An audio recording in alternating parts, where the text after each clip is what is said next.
I, 28M, have always felt like the black sheep in my family.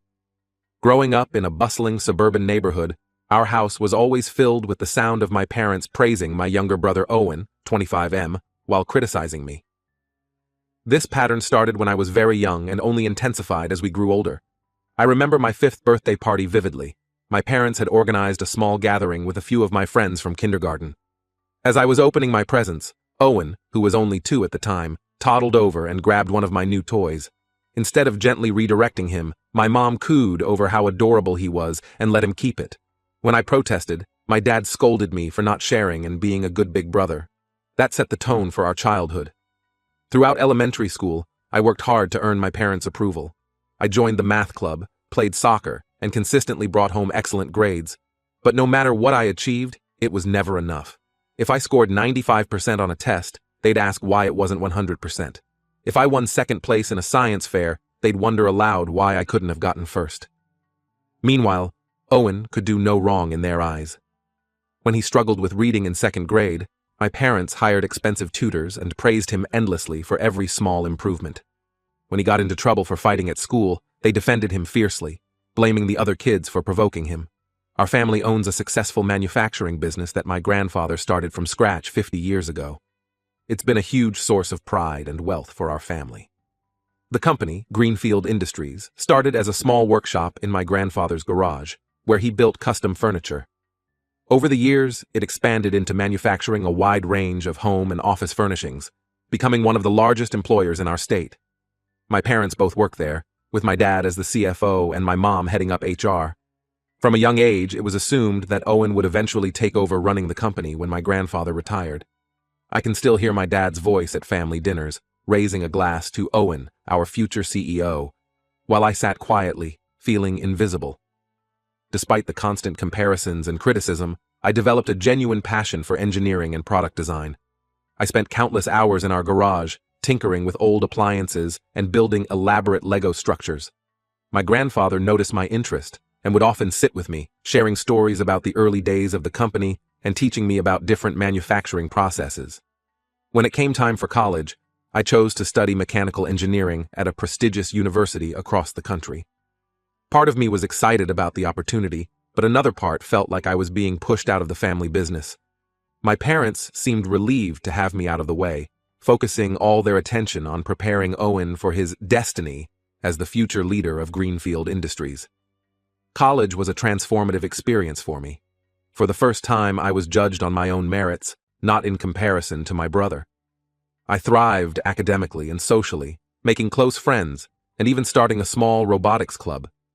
During my senior year, I led a team that won a national engineering competition with our innovative design for an energy-efficient manufacturing robot. After graduation, I was offered several job opportunities with leading tech companies. However, I made the difficult decision to return home and work for our family company in the R&D department. Despite years of feeling overlooked, I still felt a deep connection to the business my grandfather had built. Plus, a small part of me hoped that by proving myself within the company, I might finally earn my parents' respect. Over the past 5 years, I've led several successful projects and helped develop some of our most profitable new product lines. One of my proudest achievements was designing a new line of eco-friendly office furniture that has been a huge hit with environmentally conscious companies. The line has not only boosted our profits, but also significantly reduced our carbon footprint. Despite my contributions, my parents continued to dismiss my accomplishments and focus all their attention on Owen.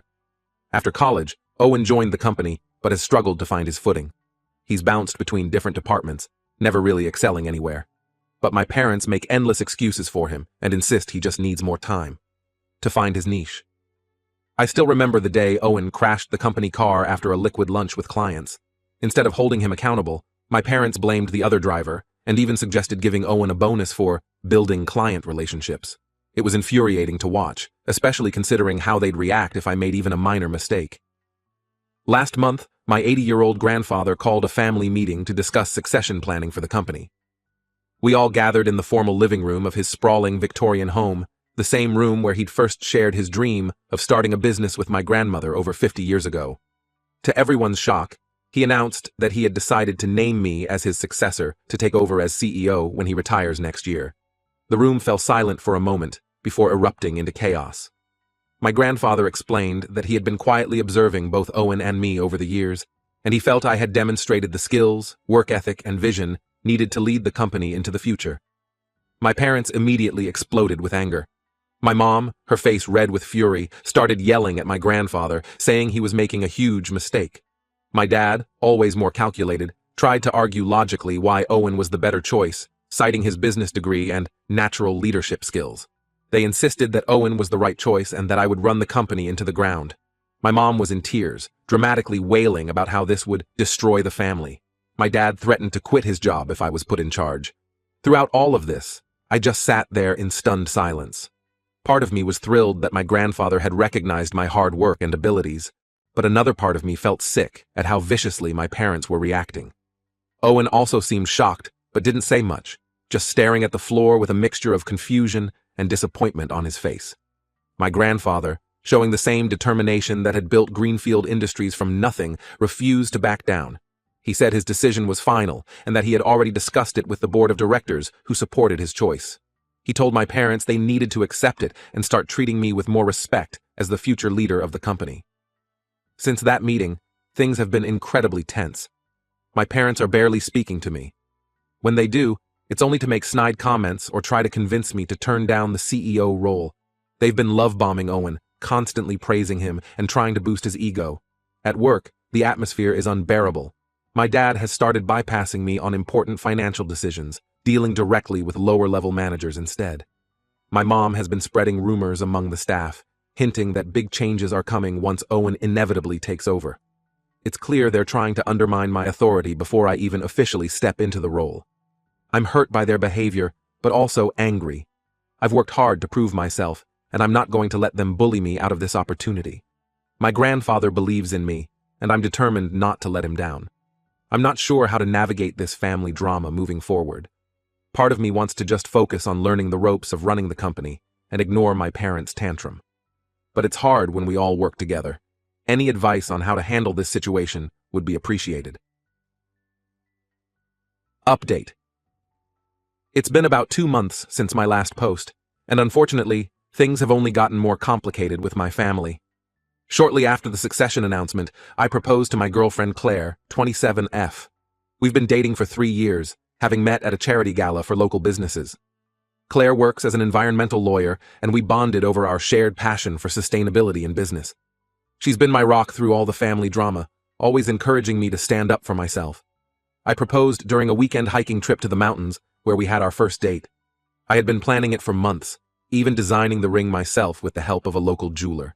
It featured a lab-grown diamond set in recycled gold, perfectly aligned with our values. When Claire said yes, I felt like the luckiest man alive. We decided to have our engagement party on June 15th at the Blue Ridge Resort, a beautiful eco-friendly retreat about an hour outside of town. We picked that date because it worked best for most of our friends and Claire's family, who would be traveling from out of state.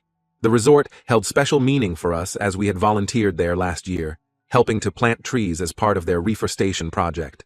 We sent out invitations and started making arrangements. I was excited to celebrate our love with the people who matter most to us. Even though things were tense with my immediate family, I still invited my parents and Owen, hoping they might set aside their resentment for one day to share in our happiness. About 2 weeks ago, my mom called me in a rage. She demanded that we change the date of our engagement party, because Owen's college graduation ceremony is also on June 15th. I was confused, because I thought Owen had graduated last year. Apparently, he had failed some classes and had to do an extra year to finish his degree. This news didn't really surprise me. Owen had always struggled academically, relying on our parents' connections and donations to get into a good college. I remember how they hired tutors and even tried to pressure his professors when he was in danger of failing. It was a stark contrast to their hands-off approach to my education, where they expected perfection but offered little support. My mom insisted that we reschedule our engagement party so it wouldn't conflict with Owen's graduation.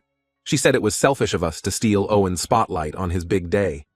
I pointed out that we had already sent invitations and put down non-refundable deposits for the venue and catering. My mom didn't care. She said Owen's graduation was more important than my little party, and that Claire and I could just celebrate another time. I was furious. This was just another example of my parents prioritizing Owen over me. I told my mom that we would not be changing our plans. Our engagement party would go on as scheduled. My mom started screaming at me, calling me selfish and inconsiderate. She threatened that if we didn't change the date, she and my dad wouldn't attend. I stood my ground and refused to give in to her manipulation. I said they were welcome to attend both events if they wanted, but we would not be rescheduling. My mom hung up on me. Over the next week, I got a barrage of angry calls and texts from my parents and Owen. They all tried different tactics to pressure me into changing the date. Guilt trips, threats, fake compromise offers.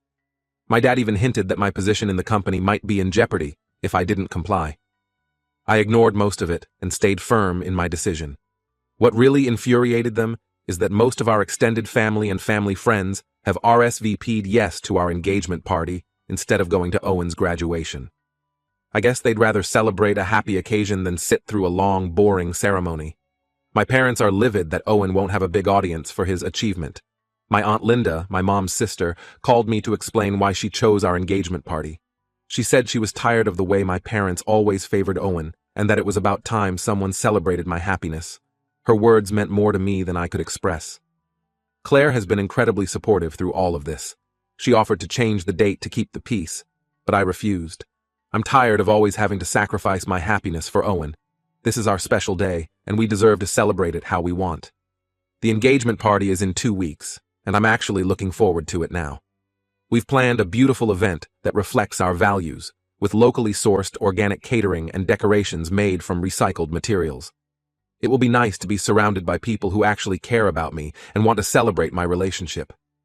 If my parents and Owen choose not to come, that's on them. I'm done catering to their ridiculous demands. For once, I'm putting myself first, and it feels both terrifying and liberating. Update. It's been about a month since my last update, and a lot has happened. Our engagement party was absolutely wonderful. The Blue Ridge Resort looked stunning, decorated with fairy lights and wildflowers. The weather cooperated, giving us a perfect sunny day with a cool breeze from the mountains. Claire looked breathtaking in a vintage dress she had altered to fit her perfectly. When I saw her walking towards me, surrounded by our loved ones, I felt overcome with emotion. It was a moment I'll cherish forever. The food was delicious, all locally sourced and organic, just as we'd planned. We had lawn games set up for the kids and playful adults, and in lieu of gifts, we asked guests to donate to a local environmental charity. The whole day felt like a beautiful reflection of our relationship and values. As expected, my parents and Owen did not attend. They chose to go to his graduation ceremony instead. Honestly, their absence didn't dampen our joy at all. If anything, it was a relief not to have to deal with their negativity and drama. What we didn't expect was that almost none of our extended family or family friends went to Owen's graduation either. Out of our 150 guests, probably 50 were relatives or close family friends who chose our event over Owen's. My cousin told me later that there were only about 20 people at Owen's post-graduation celebration, mostly just my parents and a few of Owen's college friends. Apparently my parents and Owen are furious about this. They've been bad-mouthing me to anyone who will listen, saying I deliberately sabotaged Owen's big day. They're especially mad at our grandparents, aunts, uncles, and cousins who came to the engagement party instead of the graduation. But here's the thing. I didn't ask or expect anyone to choose our event over Owen's. We simply sent out invitations and people made their own choices. I think it speaks volumes that so many people preferred to celebrate with us rather than attend yet another graduation ceremony for Owen. In the weeks since the engagement party, my parents and Owen have completely stopped speaking to me. They're giving me the silent treatment at work and ignoring all my calls and messages. At first I was hurt, but now I'm realizing how peaceful my life is without their constant criticism and drama. I've thrown myself into learning more about running the company. My grandfather has been an incredible mentor, patiently teaching me about all aspects of the business. We've been having weekly lunch meetings where he shares stories about the challenges he faced in the early days of the company and how he overcame them. I'm more excited than ever to take on the CEO role next year. One of the first initiatives I want to implement is a comprehensive sustainability plan. I've been working with our R&D team to develop more eco-friendly manufacturing processes and products. It's challenging work, but I believe it's crucial for the long-term success of the company. Claire and I have started planning our wedding for next summer. We're We're thinking of having it at the same resort where we had our engagement party. The staff there were so wonderful to work with, and we love the idea of supporting a business that aligns with our values. This time, we won't be sending invitations to my parents or Owen. I'm done trying to include people in my life who clearly don't want to be there. Some relatives have tried to guilt me into reconciling with my parents and brother. My Aunt Karen, always the family peacemaker, called me last week to suggest a family therapy session. She means well, but she doesn't understand that I'm not interested in forcing a reconciliation. I'm not the one who started this rift. I'm just finally standing up for myself and refusing to be treated like a second-class member of my own family. At work, things have been tense but manageable. My dad has stopped coming to board meetings, sending a junior executive in his place. My mom has taken an extended leave of absence from her HR role.